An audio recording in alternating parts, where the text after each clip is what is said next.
राधा और पवन का पापड़ का व्यापार था। राधा पापड़ बना कर रखती थी और पवन उन्हें बेचता था, जिसकी वजह से वे पापड़ वाली राधा के नाम से जानी जाती थी। वो तरह तरह के पापड़ बनाती थी, कभी मूंग दाल के, कभी आलू के, कभी सूजी के, तो कभी मैदे के। राधा जी, आपने जो लहसुन के पापड़ बनाए थे वो बहुत ही स्वादिष्ट थे। मेरी आगरा वाली चाची को वो बहुत पसंद आए थे। ये तो बहुत अच्छी बात है कि मेरे बनाए हुए पापड़ अब आगरा में भी पसंद किए जा रहे हैं। इससे अच्छी और क्या बात हो सकती है। मुझे तो पैकेट वही पापड़ चाहिए। मेरी चाची को वो बहुत पसंद आए हैं। हाँ हाँ, क्यों नहीं, मैं अभी तुम्हारे घर पर भिजवा देती हूँ। अजय, सुनते हो, सामने वाले घर में पापड़ पहुँचाने हैं। हाँ, तुम पापड़ बनाती रहो और मैं बेचता रहता हूँ। बस यही काम रह गया है। मुझको और तो कुछ काम है नहीं। तो क्या हुआ, तुम्हें तो बस पापड़ देकर आना होता है।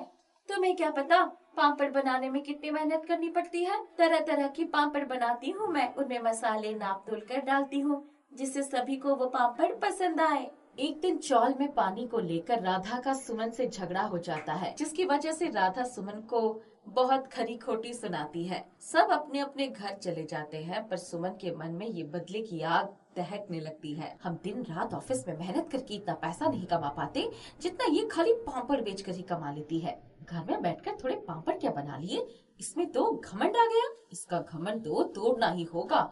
सुमन मौका देखकर उसके घर में आग लगा देती है, जिससे उसका घर ढूंढ ढूंढ करके जलने लगता है। जब राधा को ये दिखता है तो वो कहती है, हे भगवान, ये क्या हो गया।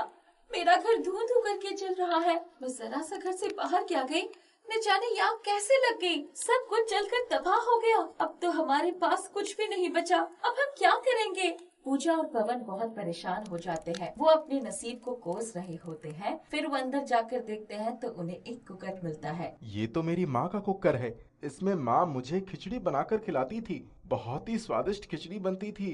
अब बस सासू माँ का आशीर्वाद ही बचा है, इसी से हमें सहारा मिलेगा। मैं बाजार दाल चावल लेने गई थी। ये दाल चावल ही अब हमारे पास बचे हैं। इन्हीं को मिलाकर मैं खिचड़ी बना लेती हूँ। कम से कम पेट तो भरेगा, फिर आगे की सोचेंगे क्या करना है। राधा खिचड़ी बनाकर तैयार करती है। तब तक रात हो गई होती है। वहाँ पर एक नौजवान आता है और राधा से कहता है, सुनिए, मुझे बहुत तेज भूख लगी है और सारे होटल भी बंद हो चुके हैं। मेरा भूख के मारे बहुत बुरा हाल है। क्या मुझे कुछ खाने को मिल सकता है? मैं यहाँ पर नया आया हूँ और किसी को जानता भी नहीं। आपको देखा तो सोचा आपसे ही मदद ले लेता हूँ। हमने तो खिचड़ी बनाई है। अगर आप चाहें तो इसे खा सकते हैं। हमारे लिए अतिथि भगवान के समान होते हैं। ये लो, आप खिचड़ी खा लो। अशोक जब खिचड़ी खाता है तो उसको वो बहुत स्वादिष्ट लगती है। वो और खिचड़ी मांगता है। हे भगवान, मैंने तो थोड़ी सी ही खिचड़ी बनाई थी। मेहमान को तो और खिचड़ी चाहिए, क्या करूं? समझ नहीं आ रहा। देखती हूँ कुकर में थोड़ी सी खिचड़ी बची हो तो। राधा जैसे ही कुकर में देखती है तो कुकर खिचड़ी से भरा हुआ होता है। उसे बहुत ही अचंभा होता है और वो पवन को सारी बात बताती है। ये मेरी माँ का कुकर है। बुरे वक्त में माँ हमारी सहायता कर रही है। ये कुकर जादुई है। मुझे लगता है कि इसमें कभी खिचड़ी खत्म ही नहीं होगी। माँ के आशीर्वाद से हम इसी से आगे बढ़ेंगे। बुरे वक्त में यही हमारे काम आएगा। पवन और राधा जितनी खिचड़ी उसमें से निकालते, वो कुकर फिर से उतना ही भर जाता। उधर अशोक को उनके हाथ की खिचड़ी इतनी पसंद आती है कि वो उसे बहुत सारे पैसे देकर कहता है, आपके हाथ की खिचड़ी इतनी अच्छी है कि मुझे अपने होटल के लिए स्पेशल डिश मिल गया है। मैं एक होटल का मैनेजर हूँ और अपने होटल के लिए स्पेशल डिश ढूंढ रहा था जो मुझे नहीं मिल रही थी। आपके हाथों में तो जादू है। क्या आप मेरे होटल के लिए काम करेंगे? दोनों ये बात सुनकर बहुत खुश होते हैं, परंतु वो एक होटल में काम करने के साथ साथ अपना एक अलग ठेला भी लगाते हैं, जिसमें वो खिचड़ी और पापड़ बेचते हैं। वो खिचड़ी और पापड़ जादुई बन जाते हैं, जिससे लोगों की बहुत मदद होती है। गरीब लोगों को वो मुफ्त में खिचड़ी और पापड़ खिलाते, जिससे गरीबों का पेट भरता है और उनके सारे रोग दूर हो जाते हैं। ये बात शहर में आग की तरह फैल जाती है। हमारी ये खिचड़ी पापड़ सासू माँ के आशीर्वाद से जादुई हो गया है। इससे सभी रोग दूर होते हैं। ये हमारे लिए कितने गर्व की बात है कि हमारे वजह से लोग अपनी परेशानी से मुक्त हो रहे हैं। हाँ राधा, इसीलिए तो मैं काम के साथ साथ लोगों की सेवा भी करता रहता हूँ। राधा और पवन उस खिचड़ी पापड़ की वजह से बहुत प्रसिद्ध हो गए थे और अमीर भी होते जा रहे थे। ये बात सुमन को पसंद नहीं आ रही थी। वो जब जादुई खिचड़ी पापड़ के बारे में सुनती है तो वो उसे चुराने की सोचती है। एक वक्त में राधा ने मेरी बहुत बेइज्जती की थी। अब मैं बताऊंगी कि बदला क्या होता है। मैं उसकी खिचड़ी पापड़ को चुरा लाऊंगी और जब खिचड़ी पापड़ उसके पास नहीं रहेंगे तो वो लोगों की मदद नहीं कर पाएगी। सुमन रात के अंधेरे में राधा के घर पहुंच जाती है और मौका पाकर घर में घुस जाती है। अच्छा मौका है, राधा और पवन सोए हुए हैं। खिचड़ी और पापड़ रसोई में ही रखे हुए होंगे। मैं अभी वहाँ से दोनों चीजों को लाकर अपने साथ ले जाती हूँ। सुमन रसोई में जाकर कुकर और पापड़ देखती है। जैसे ही उन्हें हाथ लगाती है तो कुकर फट जाता है और सारी खिचड़ी उसके मुंह पर लग जाती है। वो गर्म खिचड़ी की वजह से चिल्लाने लगती है। तभी राधा वहाँ आती है। मुझे माफ कर दो राधा, मैं तुम्हारी ये जादुई खिचड़ी और पापड़ चुराने आई थी, पर मुझे अपने किए की सजा मिल गई है। मुझे बचाओ और यहाँ से जाने दो। मैं आज से इस तरफ मुंह करके भी नहीं सोऊंगी। सुमन वहाँ से भाग जाती है और वहीं दूसरी ओर राधा पवन लोगों की मदद करते हुए अपना जीवन यापन करते रहते हैं। वो सभी के फेवरेट बन जाते हैं। अंबाला नाम की एक जगह में 3 दोस्त रहते थे। तीनों में बहुत गहरी दोस्ती थी। एक दिन तीनों को आम चोरी करने के कारण घर पर बहुत डांट पड़ी। तीनों दुखी होकर गांव के पास के जंगल की ओर चले गए। जंगल में उन्हें एक गुफा दिखी जिससे बहुत डरावनी आवाजें आ रही थी। आवाज को सुनकर राजू बोलता है, इस गुफा में से कैसी कैसी अजीब आवाजें आ रही हैं। मुझे तो बहुत डर लग रहा है। चलो घर वापस चलते हैं और जो हुआ उसे भूल जाते हैं। अरे डरते क्यों हो? किसी जानवर की आवाज होगी। चलो अंदर चल के देखते हैं। हाँ चलो चलकर देखें आखिर इस गुफा में है क्या। वो तीनों गुफा के अंदर चले जाते हैं। वहाँ पर उन्हें एक बहुत पुरानी मूर्ति दिखती है जिसके हाथ में एक बहुत ही सुंदर तलवार होती है। जैसे ही राजू तलवार को छूता है वैसे ही एक दरवाजा खुल जाता है। दरवाजा खुलते ही वो तीनों अंदर चले जाते हैं। उस कमरे में उन्हें एक संदूक दिखाई देता है। अरे यार मुझे बहुत डर लग रहा है। हम लोग अभी यहाँ पर क्या कर रहे हैं? हमें तो इस वक्त पर घर पर होना चाहिए। कितना डरते हो यार? वैसे भी हमें हमारे माँ बाप ने घर से निकाला है। हम अपनी मर्जी से बाहर नहीं आए हैं। जो भी है गलती तो हमारी ही थी। हमें जाकर अपने मम्मी पापा से सॉरी बोलना चाहिए। ठीक है चलते हैं, लेकिन पहले देख तो ले इस संदूक में है क्या। राजू बहुत मुश्किल से उस संदूक को खोलता है पर उन्हें संदूक में कुछ नहीं मिलता। हाँ ठीक कहते हो, हमें घर पर वापस चले जाना चाहिए। और वैसे भी हमारी इतनी अच्छी किस्मत कहाँ कि हमें खजाना मिले। यहाँ पर तो कुछ नहीं है। चलो चलो वापस चलते हैं। हाँ सही कहते हो, हमारी इतनी अच्छी किस्मत कहाँ। चलो चलें। जैसे ही तीनों वापस जाने लगते हैं वैसे ही बहुत अजीब आवाजें आने लगती हैं और जमीन हिलने लगती है। वो तीनों बहुत ही डर जाते हैं और चंदू जैसे ही पीछे मुड़कर देखता है तब उसे उस संदूक में एक सिक्का दिखाई देता है जो कि बहुत ही चमक रहा होता है। हाँ ये तो सिक्के की तरह दिख रहा है और बहुत ही चमक भी रहा है। राजू जल्दी से उस सिक्के को उठा लेता है। जैसे ही वो सिक्का उठाता है वैसे ही जमीन का हिलना और आवाज बंद हो जाती है। सिक्के को लेकर वो तीनों गुफा के बाहर निकल जाते हैं। ये सिक्के मेरे हुए। अरे कैसे? सिक्के को पहले मैंने देखा था तो ये मेरा हुआ। अरे अरे तुम लोग झगड़ क्यों रहे हो? एक सिक्का ही तो है, कोई भी रख लो। ये कोई आम सिक्के नहीं है, जादुई सिक्के मालूम होते हैं। इसे तो मैं ही रखूंगा। जादू वगैरह कुछ नहीं होता। अरे जो भी हो, ये सिक्के मैंने पहले देखे थे इसलिए ये मेरे हुए। देख राजू, इसे सीधे सीधे दे दे वरना अच्छा नहीं होगा। राजू और चंदू बहुत बुरी तरह से एक दूसरे से झगड़ा करने लगते हैं। रीता ये सब देखकर सिक्के को हाथ में ले लेती है और बोलती है, अगर ये सिक्का जादुई है तो ये दोनों के झगड़े सुलझ जाएं। ये दोनों पहले की तरह दोस्त बन जाएं। और होता भी वैसा ही है। दोनों सिक्के के बारे में भूल जाते हैं। रीता समझ जाती है कि ये सिक्का कोई आम सिक्का नहीं, ये जादुई सिक्का है। अरे हम लोग यहाँ पर क्या कर रहे हैं? हमें तो घर पर होना चाहिए। चलो जल्दी घर पर चलते हैं, रात भी होने वाली है।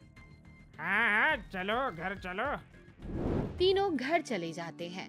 रीता घर जाते ही जादुई सिक्के को हाथ में रखकर बोलती है, मुझे एक सुंदर ड्रेस मिल जाए। जैसे ही वो आँख खोलती है, उसके सामने एक बहुत ही खूबसूरत ड्रेस रखा होता है। रीता की छोटी बहन मिनी उसी समय उसके कमरे में आ जाती है और वो उस सुंदर ड्रेस को देखते हुए बोलती है, वाह, ये कितना सुंदर ड्रेस है, किसने दिया तुम्हें? रीता मिनी के सवालों से घबरा जाती है और वो फिर उस सिक्के को हाथ में रखकर बोलती है, मेरी बहन मिनी यहाँ से गायब हो जाए। और फिर वही होता है, मिनी गायब हो जाती है। उसी समय रीता की मम्मी सुनीता मिनी को ढूंढते हुए उसके कमरे में आ जाती है। तुमने मिनी को कहीं देखा क्या? नहीं तो वो अपने कमरे में होगी।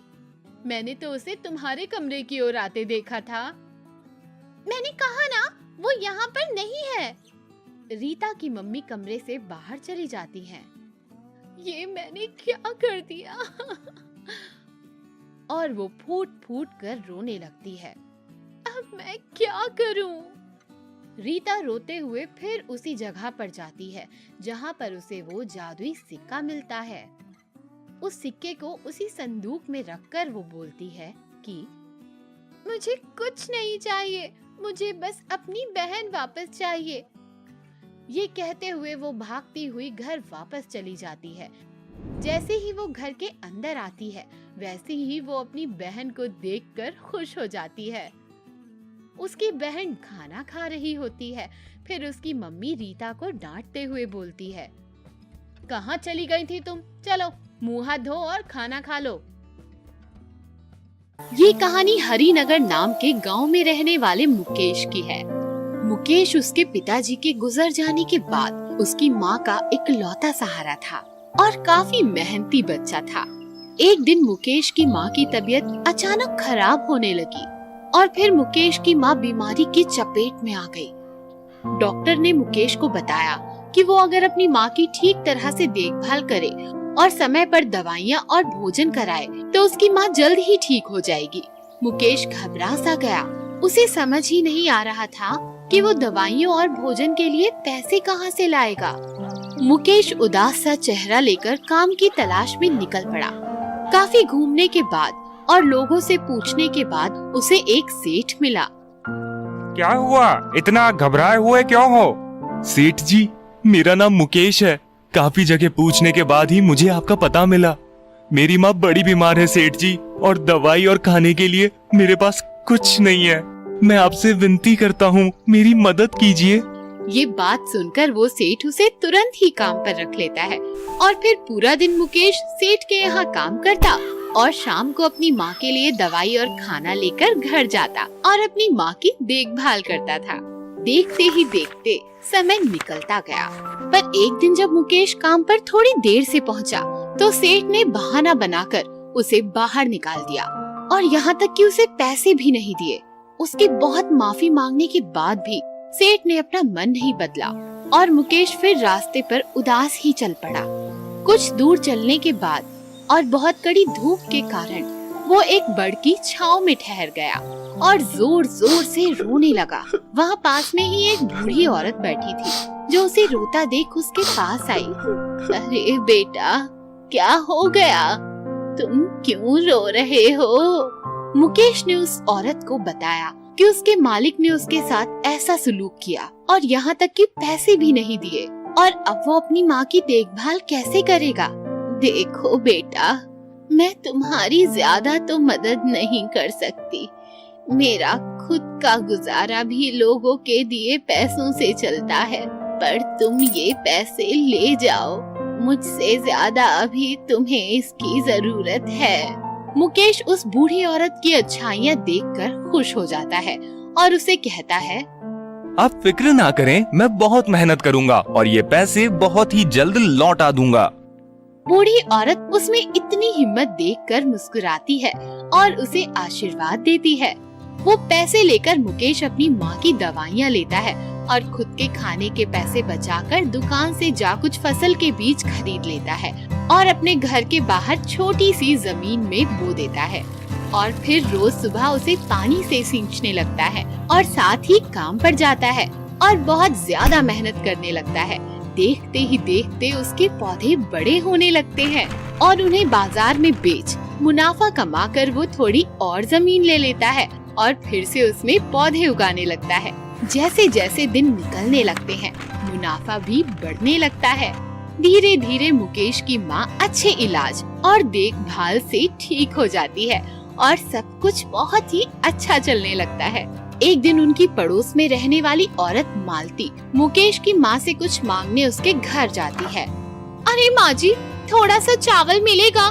मैं आपको परसों तक लौटा दूंगी। मुकेश की माँ कहती है, अरे क्यों नहीं, ले जाओ और लौटाने की कोई जरूरत नहीं, अंदर आ जाओ। जैसे ही मालती उसके घर के अंदर जाती है, वो देखती है कि वहाँ महंगा सामान और घर की चीजें और खाने के तरह तरह के पकवान हैं। ये देख मालती हैरान हो जाती है और वो घर जाकर अपने पति को सब कुछ बताती है और कोसने लगती है। अरे कुछ तो शर्म कर लो, वो लोग हमसे भी गरीब और गए गुजरे थे और आज इनकी हालत देखो, राजाओं जैसी है। और एक तुम हो, कहीं भी काम पर नहीं जाते, यहाँ तक कि सारे पैसे जुए में उड़ा चुके हो। यदि तुम ठीक नहीं हुए तो मैं यहाँ से चली जाऊंगी। हाँ।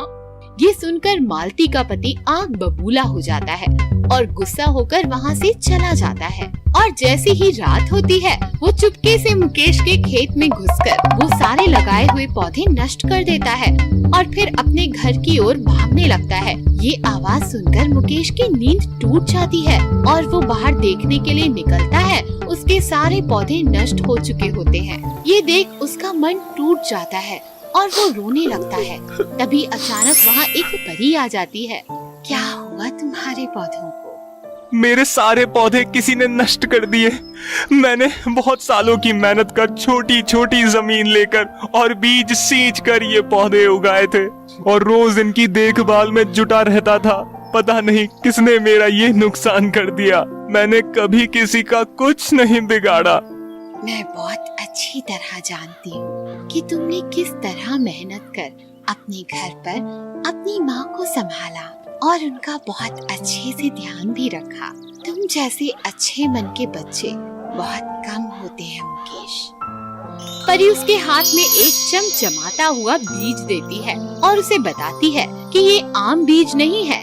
इस बीज के बोने से उसे एक जादुई पौधा मिलेगा जो उसकी सारी मनोकामनाएं पूरी करेगा और साथ ही में उसके पौधे पहले से भी बेहतर उगने लगेंगे। मुकेश उस बीज को लेकर जैसे ही जमीन में डालकर उसको पानी देता है, उसमें से एक जगमगाता हुआ बड़ा सा पौधा बाहर निकलता है और फिर वो उस पौधे से जो भी मांगता है वो उसी समय वहाँ प्रकट होने लगता है। मुकेश का पड़ोसी चुपके से ये सब कुछ देख रहा होता है। मुकेश काफी खुश हो जाता है और परी उसे आशीर्वाद दे वहाँ से चली जाती है और फिर मुकेश का पड़ोसी घर लौट मन ही मन उस जादुई पौधे को चुराने के बारे में सोचने लगता है। एक दिन मुकेश उसकी माँ को शहर घुमाने ले जाता है और तभी उसका पड़ोसी वहाँ घुसकर उस पौधे को चुराकर उसके घर में एक बड़े से दराज में छुपा देता है। मुकेश लौटते ही देखता है कि उसका पौधा वहाँ से गायब है और ये देख वो बहुत उदास हो जाता है और बहुत दुखी हो जाता है और गुस्से में वहाँ से चला जाता है। खूब दूर चलने के बाद उसे वो बुढ़िया दिखाई देती है जिसने उसकी मदद की थी और मुकेश अपनी सारी परेशानियाँ भूल उस बूढ़ी से जा मिलता है और तुरंत पैसे निकाल उन्हें कहता है, माँ जी, ये आपके पैसे। मैंने आपको उस पेड़ के आसपास कई बार ढूंढा पर आप मुझे कभी ना मिले। ये लीजिए आपके पैसे मेरी मदद करने के लिए। आपका बहुत बहुत शुक्रिया। आज मेहनत करके मेरे पास सब कुछ है और आपके आशीर्वाद से बहुत काबिल भी हूँ। ये सुनकर वो बुढ़िया मुस्कुराती है और तुरंत अपना रूप बदल परी का रूप धारण कर लेती है। ये देख मुकेश चौंक जाता है। तुम हमेशा से अच्छे बच्चे हो और बहुत ही मेहनती रहे हो मुकेश, और मैं तुम जैसे अच्छे लोगों की आम इंसान के रूप में मदद करती हूँ, पर आज फिर तुम मुझसे मिलने के पहले काफी निराश थे। क्या हुआ, सब ठीक है ना? मुकेश परी के दिए उस पौधे के बारे में बताता है कि उसे किसी ने चुरा लिया है, और ये सुन परी कहती है, तुम फिक्र मत करो, उस पौधे की एक और खासियत है, जो कोई भी उसे ले जाएगा वो तुम्हें खुद ही उसे लौटा देगा और माफी भी मांगेगा। ये सुन मुकेश सोच में पड़ जाता है और वो परी वहाँ से गायब हो जाती है और वो घर चला जाता है। जैसे ही मुकेश का पड़ोसी उस छुपाए हुए पौधे से अपनी मनोकामना मांगने के लिए वो बड़ा सा दराज खोलता है, उस पौधे के आसपास सांप और बिच्छू निकलने लगते हैं और उसके घर में फैल जाते हैं और उसकी बीवी मालती को डस लेते हैं। वो तुरंत ही घबरा कर मुकेश के घर दौड़ता हुआ उसकी मदद मांगने आता है और उसे सब सच सच बता देता है और उसके पैरों में गिर उससे माफी मांगने लगता है। मुकेश उसकी ये हालत देख तुरंत ही उसके घर जाता है और जादुई पौधे से वापस सब कुछ ठीक करने की मनोकामना मांगता है। अचानक से कमरे में रोशनी फैलती है और वहाँ घूम रहे सांप बिच्छू सब गायब हो जाते हैं और मालती को भी होश आ जाता है। मुकेश का पड़ोसी उससे क्षमा मांगता है और उसके यहाँ काम मांगता है ताकि वो भी मुकेश की तरह मेहनत कर कुछ अच्छा कर सके। जादुई आम। दूर सीतापुर नाम के गांव में एक गरीब परिवार रहता था।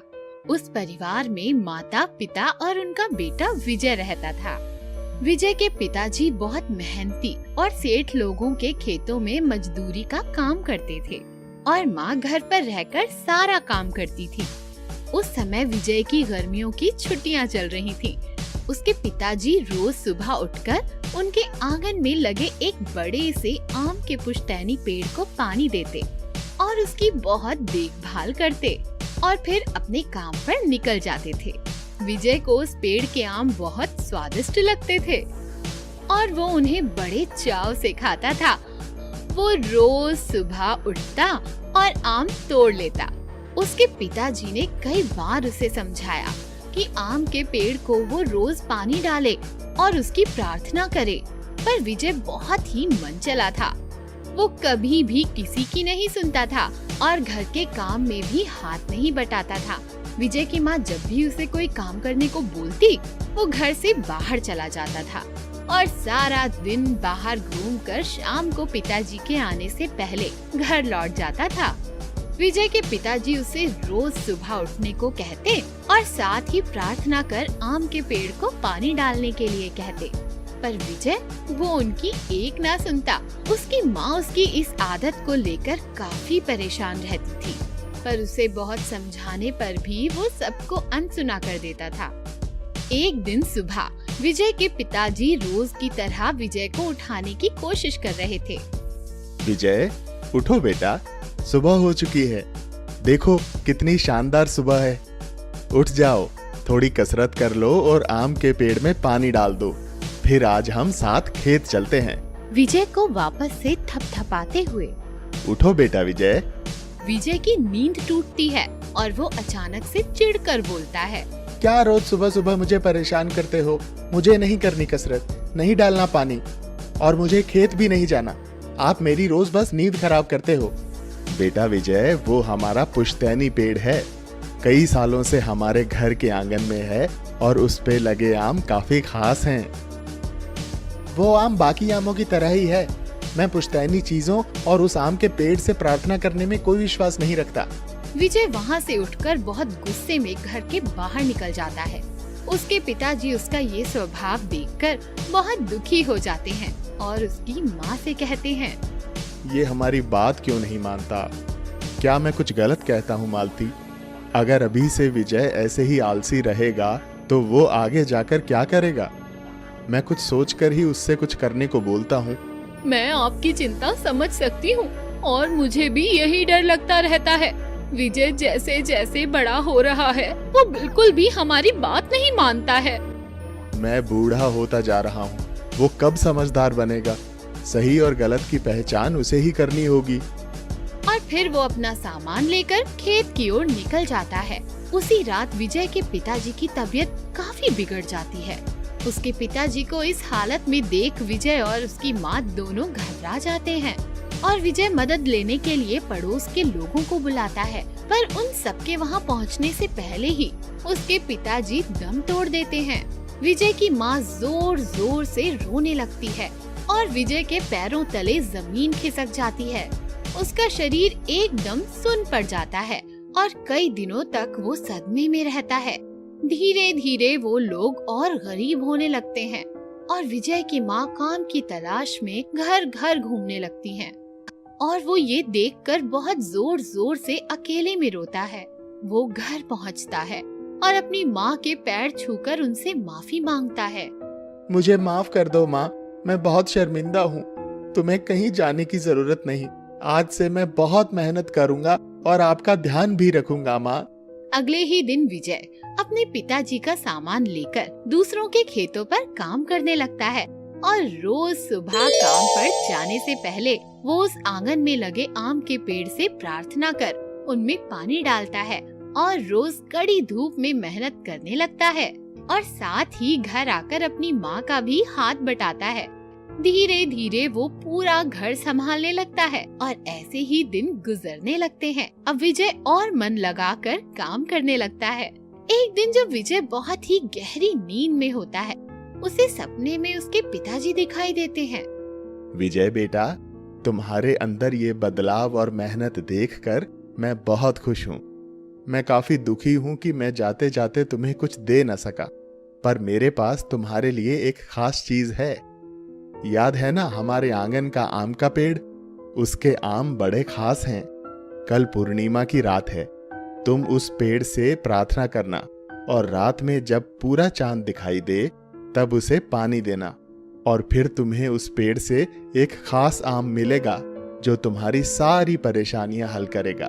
सपना टूटते ही विजय को यकीन नहीं होता, पर फिर भी उसे अपने पिताजी के सपने वाली बात याद रह जाती है और सारा दिन काम पर वो उसी सपने के बारे में सोचता रहता है। सारा काम खत्म कर विजय घर पहुंचता है और उसकी माँ उसके लिए खाना लगाती है। विजय थाली में खीर पूड़ी देखकर बहुत खुश होता है। अरे माँ, आज खीर पूड़ी बनाई है, मेरी पसंदीदा।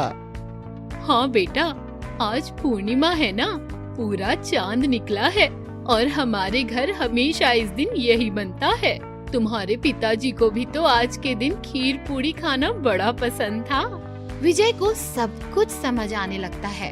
शायद उसके पिताजी सच बोल रहे हों और वो यही सोचकर रात में जब उसकी माँ सो जाती है, विजय उस पेड़ के पास जाता है और उसे पानी डालकर हाथ जोड़कर प्रार्थना करता है और अपने पिताजी की कही बातों को याद करता है। जैसे ही विजय ऊपर पेड़ की तरफ देखता है तो बड़े से चांद की रोशनी में उसे एक जगमगाता हुआ और सबसे अलग एक आम दिखाई देता है और अचानक से उस आम में से एक आवाज आती है। विजय, यही नाम है ना तुम्हारा? तुम्हें मेरा नाम कैसे पता और तुम बोल कैसे सकते हो? मैं कोई मामूली आम नहीं हूँ विजय, मैं एक जादुई आम हूँ और तुम्हारे अंदर के बदलाव और सेवा देख मैं यहाँ तुम्हारी मदद करने आया हूँ। तुम जो चाहे मुझसे आज मांग सकते हो। नहीं जादुई आम, पिताजी के जाने के बाद ही मुझे पता लगा कि मेहनत क्या होती है। मुझे तुमसे कुछ और नहीं चाहिए, पर मैं बस इतना चाहता हूँ कि ये पेड़ आमों से हमेशा भरा रहे और इस पेड़ के आम सबसे स्वादिष्ट हों। तुम्हारी बात सुनकर बहुत अच्छा लगा। जो तुमने मांगा है वो जरूर पूरा होगा। और फिर वो आम वहाँ से ये कहकर गायब हो जाता है। और फिर जब सुबह विजय की आँख खुलती है तो वो देखता है कि उसके पेड़ पर पहले से ही बहुत आम उग चुके होते हैं। फिर विजय खुश होकर वो आम तोड़कर गांव के बाजार में और लोगों के घर घूम घूम कर बेचता है और जो भी मुनाफा मिलता है उसे अपनी माँ को लाकर देता है और उस पेड़ के हाथ जोड़कर धन्यवाद करता है। देखते ही देखते विजय अपनी मेहनत और लगन से उस गांव का बहुत बड़ा आमों का सेठ बन जाता है और फिर वो और उसकी माँ हमेशा खुशी खुशी रहते हैं।